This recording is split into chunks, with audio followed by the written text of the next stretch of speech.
Hola, minasan! Welcome back for another round of story reaction. That's right. Last time, what did I cover last time? Was that the coffee machine, right? Yeah, I enjoyed the coffee machine last time.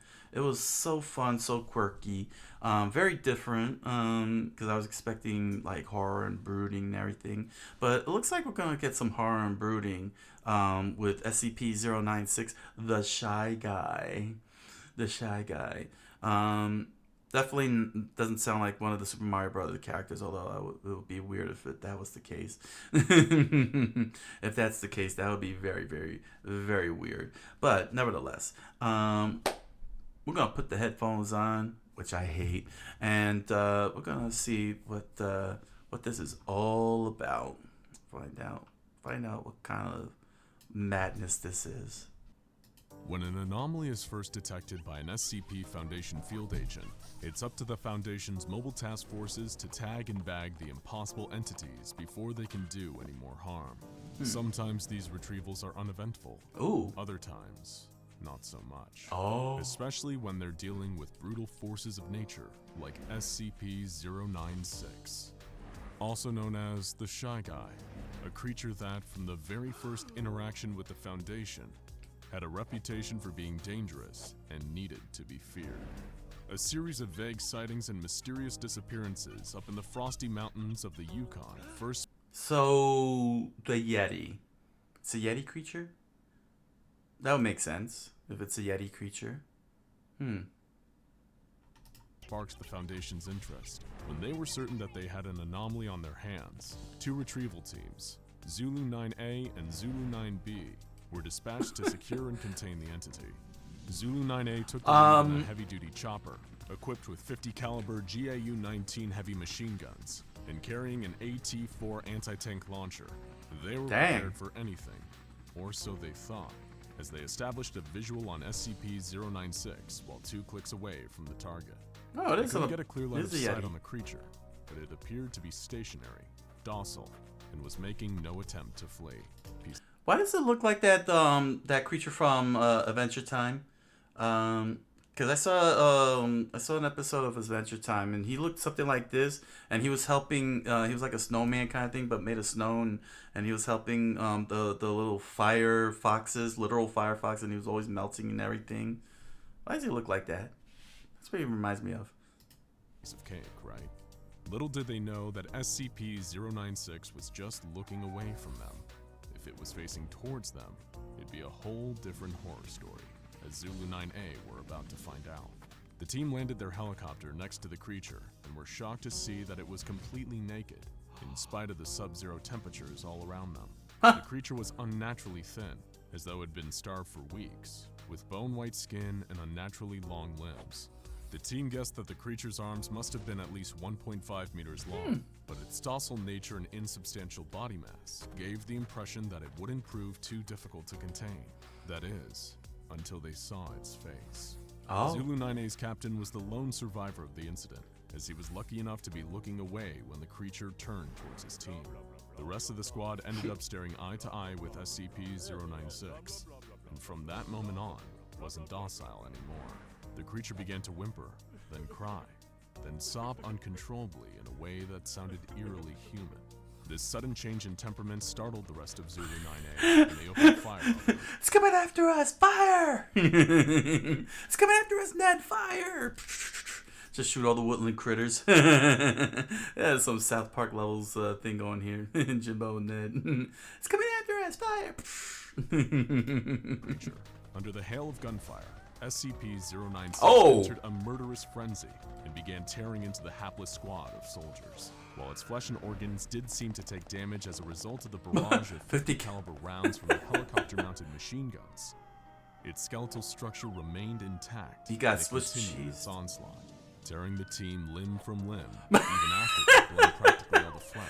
Check it! Ah! The AT-4 anti-tank launcher proved equally ineffective at stopping SCP-096 while it was in attack mode. And it was only after slaughtering the entire team that it returned to its docile state. Wow. Nobody knows exactly what the creature did to Zulu 9A after the gunfire started, but no trace of the team was left behind. Oh. Zulu 9B touched down soon after, and with a grave warning from the captain not to look at the creature's face, they were finally able to subdue it. A bag was placed over SCP-096's face, which seemed suited enough to move it to a nearby Foundation facility. Little did they know, they just obtained one of the deadliest SCPs of all time. And while it may have been under lock and key for now, it seemed inevitable that it would get out and cause more violence and chaos. Wow. Research and containment procedures for the Dr. Dan. SCP-096 were put under the command of Dr. Dan, a senior researcher at the site. It was his job to find out exactly what this being was capable of. And the more he tested, Of course, they're gonna the more send. he realized that they were dealing with something truly terrifying. Disposable D-class personnel were used to figure out exactly what it was that caused the creature to enter its attack mode. Just as it had during the initial retrieval mission, SCP-096 went berserk when any of the attending personnel saw its face. Oh, wow. On this stage, it would enter a period of considerable and unstoppable distress for 1 to 2 minutes, covering its face and wailing loudly. When the period of distress ended, the creature would mercilessly slaughter every D-class that had seen its face, and just like with Zulu 9A, no trace of their bodies would be left behind. What exactly is happening to the bodies? What is he burying them? Oh, jeez. I mean, given how gaping mouth, wide the mouth is, he's not eating them. Well, that would make sense if he's eating them. That makes too much sense if he's eating them.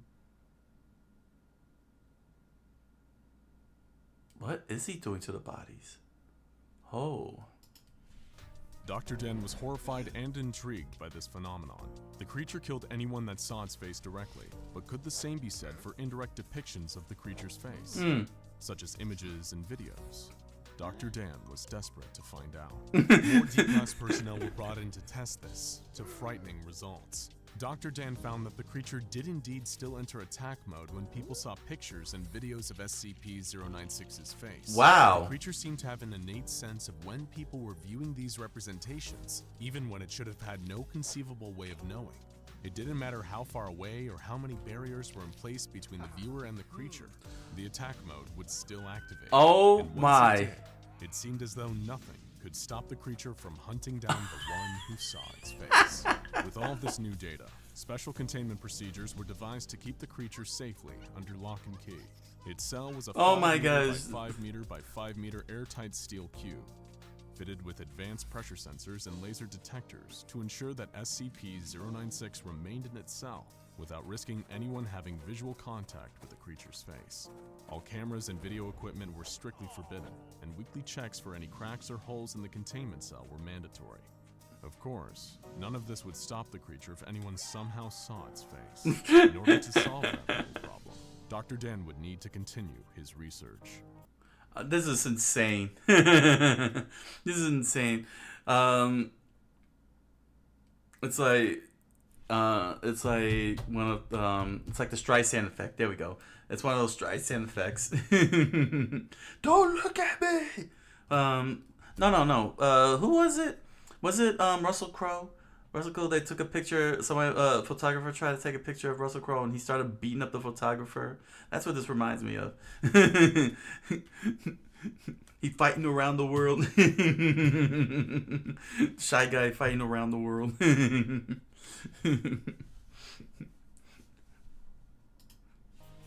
To find a method of subverting the creature's deadly glance, they needed to know exactly what they were dealing with.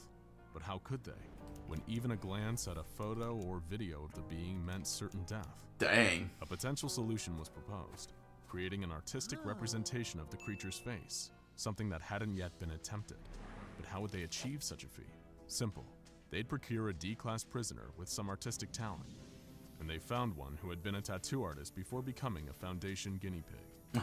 Dr. Dan formulated an ingenious plan for keeping What this did he do to D-class deserve alive that? for long enough to accurately draw an image of SCP-096's face.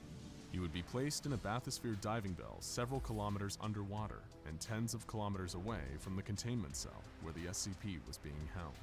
The D-class was made to look at a photograph of the creature's face and then replicate that image in a pencil sketch.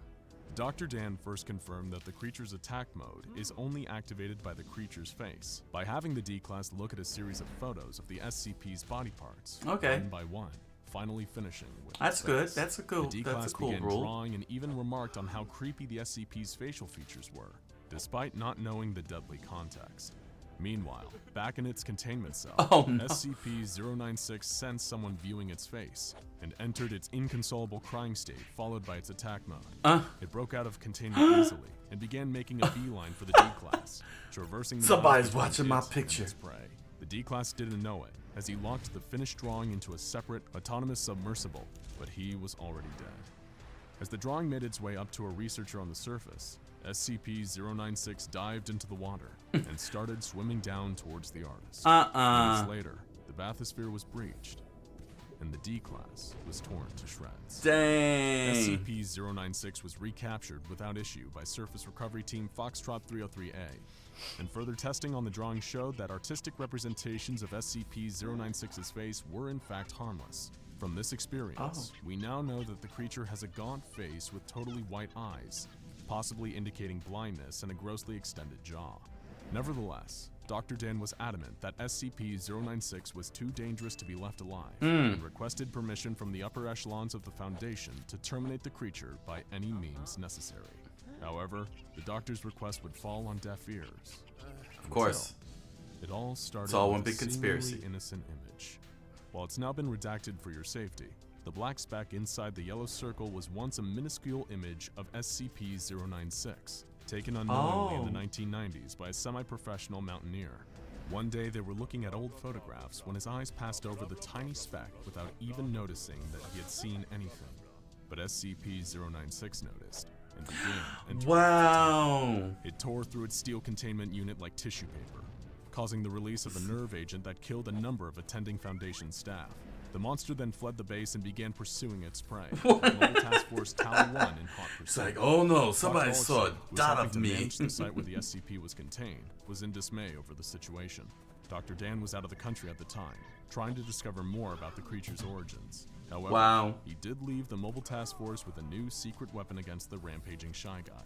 Project Scramble.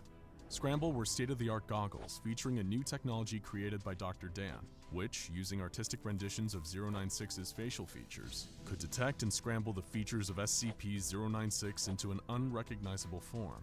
Oh my gosh, I get it. It's like those documentaries when they interview the people and they cover their faces, or they put them in a shadow, or they put a mosaic, and when they do their interviews and everything.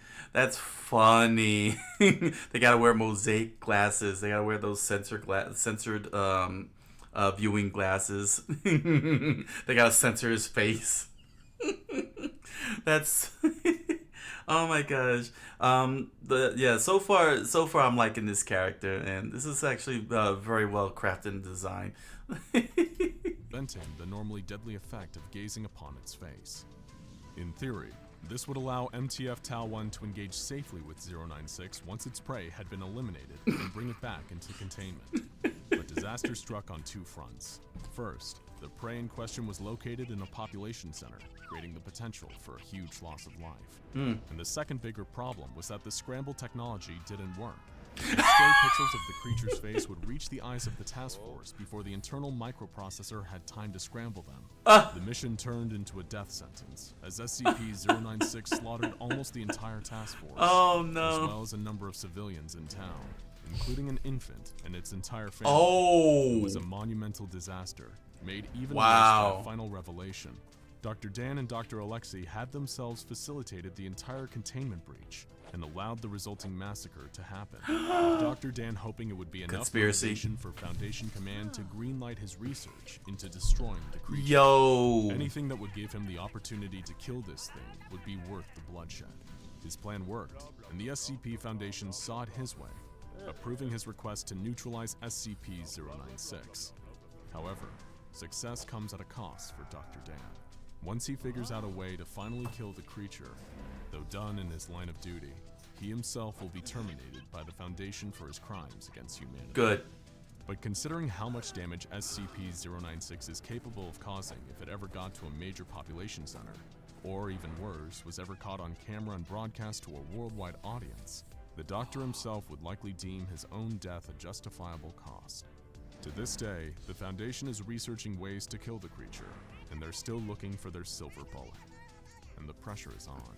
They hadn't known about the seemingly innocent picture that sparked the last containment breach, the one taken decades ago, in which the Shy Guy had only occupied 4 tiny pixels. 4 tiny pixels that resulted in multiple innocent lives lost. So be careful where you look, because who knows how many other photos of the creature are lurking out there. Photos with an innocent dot in the background. Your eyes glance over it, not even noticing the little blip, until you hear a distant wailing that seems to be getting closer and closer, and then it's already too late. Wow. Wow. Wow. Dang, yo. Oh, that was actually, wow. That was a very well designed character. Very, very well designed character. And what a great story that was. But most importantly, it's not even the Shy Guy that's scary. It's Dr. Dan, what he did. So he could get it his way to get the authorization to kill off the Shy Guy. That was so evil. My gosh, that is beyond evil. It cost so many lives. Even infants died on that. Wow. And he's gonna meet his untimely fate when it's all over. But holy mackerel, that is such a great world build to show that even SCP scientists can become corrupt and do unimaginable things, horrifying. It's almost like the SCP scientists could be just as horrifying as the SCP containment cases themselves. You know, could be as scary as the Shy Guy, more horrifying, and it's just insane knowing that how far a scientist would go to get something their way, that they would unleash an SCP creature or device or something onto an unsuspecting world. That's scary in and of itself. And that just makes the SCP organization even more scarier because they have these creatures and they can do whatever they want with it. They can unleash them however they want. And as for the Shy Guy himself, funny. A very, very funny creature, I could tell you that much, in concept and everything. But man, the little details. SCP really comes up with these nice little details. Like for example, let's see, where's that guy with the picture? Yeah, this guy here. This guy here. This was hilarious.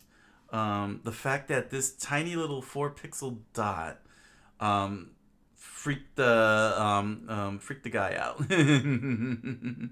It got it got him to freak out and everything. That's hilarious. I couldn't believe I couldn't believe that something like that could make a creature freak out, and that's pretty clever. That's pretty clever. That's pretty fun, knowing that it's a tiny little speck, and all of a sudden he's freaking out, and then he runs all around the world to get him. That's some scary stuff. Knowing that that something like the Shy Guy can run around the world and chase after you, and then he could go into the ocean to chase after. Like there's no place to hide. He somehow he sees you through these pictures and images without. Wow, that's kind of mind boggling. Like it's hard to comprehend it. It's very hard to comprehend that how he does it, how he can see who the person is despite being in a picture, and that's pretty crazy. I can't comprehend that. Like my writing brain can't wrap around the logic of that. That is a well-made character, very well-made creature. What makes it even funny is that they created a device so they could be able to look at it, those visors here. That's pretty hilarious. It's supposed to be like the mosaics in documentaries. You know those like dramas that's supposed to hide the victim or something, and it doesn't even work because it's got to create the image first and then put the mosaic on. And even with that fraction of a second, he freaks out and starts killing everybody. Oh wow. This is a very fun character, but definitely a scary character because he's hard to kill. He is completely hard to kill. What does he do with the bodies? I am so mind boggled on that one. What is he doing with the bodies? What is he doing? I mean, I could only assume he's eating them, like these guys here. Saying his mouth is so wide open that he's gobbling them up, but it doesn't seem like that. There's no indication to it. No traces of it. That's pretty crazy. I like that. I like how it's mind bending. It's very mind blowing. Very very very hard to like. That's how you do horror creatures. You know what I'm saying? Where they have no comprehension. Like in The Mist, you just see these monsters wandering around, but they're just minding their own business and just look at you as little ants. That's what these guys are doing, man. These SCP creatures, which is pretty cool. That's pretty cool. So yeah, this was another another well done story here. Nice expanded world building, and really gave us insight into how SCP handles bureaucracy. All right, so thank you all for joining me. Please join me. Uh, Comment, like, subscribe, follow. You know you want to, and if you want, you can join me every Thursday on Twitch and Kick at 10 o'clock p.m. Eastern Standard Time. If you're interested in watching me, if you're interested in joining me for my rewrites of my latest story, Trucker No Boken. If you want to watch the evolution of story growth and learn how the writing process goes on and everything. Also, if you're interested in reading books, I got my novel The Impossible Man available at barnesandnoble.com and amazon.com. If you're interested, all the links are down below. Make sure to support the SCP animation. These guys are really good. SCP Explained Story and Animation. Be sure to check out their channels. Check the link down below. They got some really cool SCP videos on there, and support their releases and everything. Until the next story reaction, I thank you all for joining me, and I wish you all a good night, buenas noches, and oisu minasai.